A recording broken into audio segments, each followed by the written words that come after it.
When I was running for this candidacy, someone asked me in the audience, am I pro-choice? The short answer is yes, okay? But I want to talk about why it's a slam dunk, no questions, yes. And it's not just about the rights of women. We know what happens when abortion is illegal or hard to access. It doesn't go away, and that's the truth. I don't love abortions. I certainly don't love abortions. I've had 3 children, and I know that that tiny fetus is a life, because when you have children that you want, you plan, or even if it's a surprise that you want, you know how great that feels. That is a life. However, that fetus cannot have the same rights as the mother, for one. And let me jump back to outlawing abortions does not end them. It brings back unsafe abortions, backstreet abortions by non-professionals. And who does that harm? Women and girls, and specifically low-income women and girls. Wealthy women will be able to travel to where it is legal.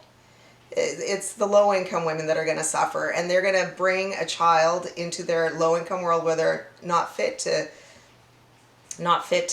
care for this child, whether they be too young or they have other issues. And statistics show that that child is not going to grow up to do very well. Of course there are exceptions. Of course there are.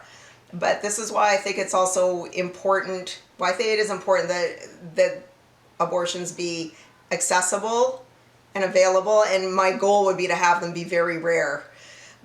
But that's just not a reality. Abolishing them does not make them go away. How would you make them rare?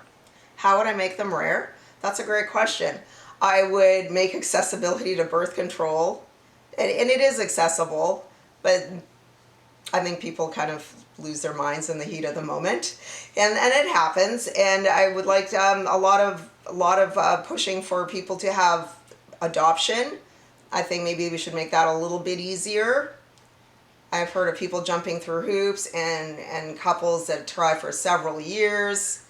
I think that makes it sad. I know couples that would make lovely parents that wait years and years and sometimes get turned down. It doesn't seem right to me. I don't know, maybe we should be handing out birth control like Pez. I don't know. As Maxime says, anything is up for discussion. I'd be willing to have a conversation about that.